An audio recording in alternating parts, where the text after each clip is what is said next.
What's up, and welcome everybody to the first episode of the What Could Have Been Fantasy Football League podcast. I am your host, Ed Weirdo, and I also manage the Kingwood Texans, a perennial regular season powerhouse who have been known to lose to the 8th seed in the first round multiple years. In this first episode, we will be looking at the new rule changes for our league. I'll also be discussing the fantasy keepers and the keeper prices for each team. And then lastly, we will look at the best and worst picks from last year. So here we go. First up, rule changes. Thanks to Calvin, we are on Sleeper this year. And if you're able to see the video, then you will see that there is a picture of Calvin holding a plate of wings, and the caption reads, "I get paid in wings to switch people to the Sleeper app." So thank you for that, Calvin. We have a new playoff format, and sounds really complicated. I believe there's some square roots, division, carry the one, stuff like that. But I'll try to explain it to the best of my ability. So there's 8 teams going in. So from weeks 15 to 17, 8 teams will play for the championship. However, this year, I'm going to give everybody a chance, kind of like a March Madness kind of feel. So in week 14, whoever is in first through 6th place, you automatically get put into the playoffs for week 15. The remaining teams, all of places 7 through 14, they have to fight for the high score. There'll be 2 open spots, and those teams have to fight to get into the playoffs with those 2 open spots. So it should be fun. It gives everybody a chance, at least until week 14. Nobody's out of it. We have tight end premium this year. So usually we do have PPR. But for tight ends this year, they actually get a full PPR. So 1 point per reception instead of 0.5 points. Kicker scoring, I changed it a little bit. I added 1/10 of a point for every yard after 30. So if your kicker kicks a 42-yard field goal, you get 4.2 points. If your kicker kicks a 56-yard field goal, you get 5.6. And then lastly, we have Fab with trades. This is probably going to be one of my favorites. As you know, I love to trade as much as I love winning, and I can't figure out which one I like more. But how the Fab with trade works is, let's say I have Sony Michel, and let's say somebody has Jonathan Taylor.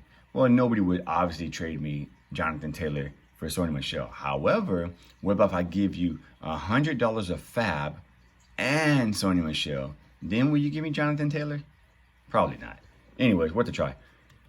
As far as the keepers, I'll go through this list quickly. If you're watching the video, you'll see the full list in front of you.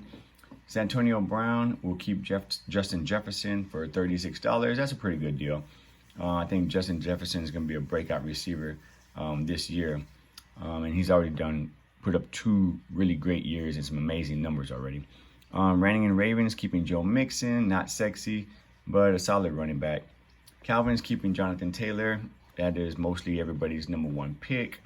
El Violento is keeping Travis Kelce at $53. And I also believe Travis Kelce turned 53 years old this summer, if I'm not mistaken. I got to check Twitter.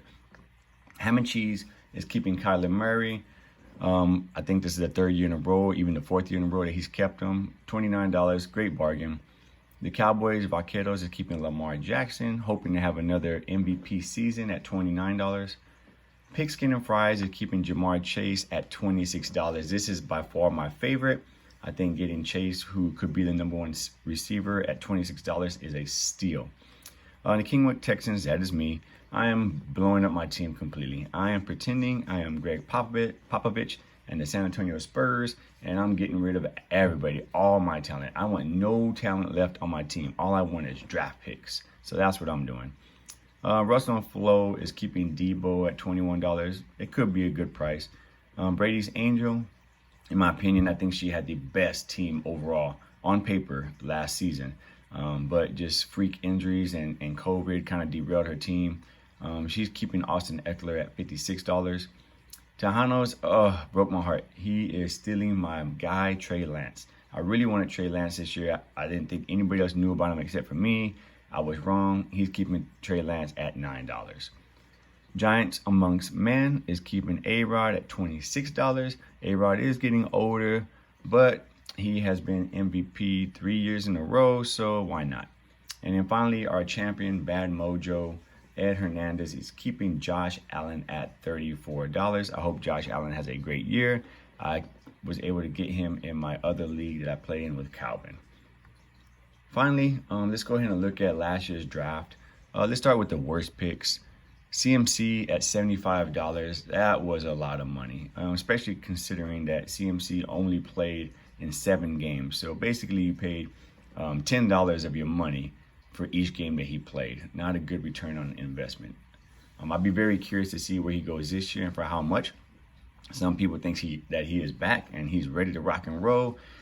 Me personally, if you get a guy that's been hurt the last 2 years, that's kind of risky. Another worst pick was Trey Sermon. I forgot who picked CMC. I believe it was Sal, but Trey Sermon, I definitely remember it was Ham and Cheese.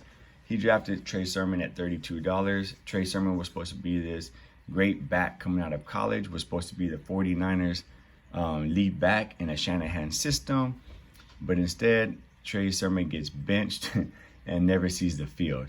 So Hamill was counting on Trey Sermon to be his lead back, but ended up not getting anything out of it. One of the best picks in the draft, I think, was Derrick Henry at $79. So that was a really steep price, and everybody thought that Z was crazy for it when it happened. But Derrick Henry basically carried Z all the way to the playoffs. A one-man show. The rest of his team was pretty bad, but Derrick Henry was averaging about 23 points per game.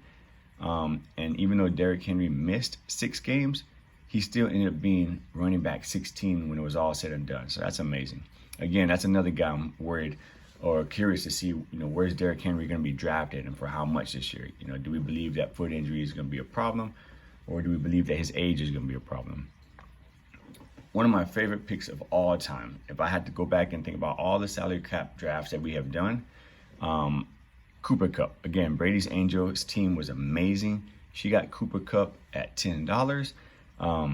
He ended up scoring 367 fantasy points. So he beat all wide receivers. He beat all running backs. He beat all tight ends. As a matter of fact, he beat a lot of quarterbacks. So if he was a quarterback last year, he would have been quarterback 10. So he would have been just ahead of Kyler Murray, to kind of put that in perspective. So great pick. I'm looking forward to seeing the team that she drafts this year. Well, I don't want to keep it too long, guys. Hope you enjoyed our first podcast episode, and I'm hoping I can make one each week. If you want, please follow me on Twitter at BogeyGolfer9. If you want me to read something on air on the next podcast, if you would like to talk trash for an upcoming matchup, if you would like me to post one of your tweets, or if you just want to insult me and tell me how bad I am as a podcast host, yeah, fine. I'll take all the follows I can get. So at BogeyGolfer9, hope you enjoyed the show. See you next week. Goodbye, everybody.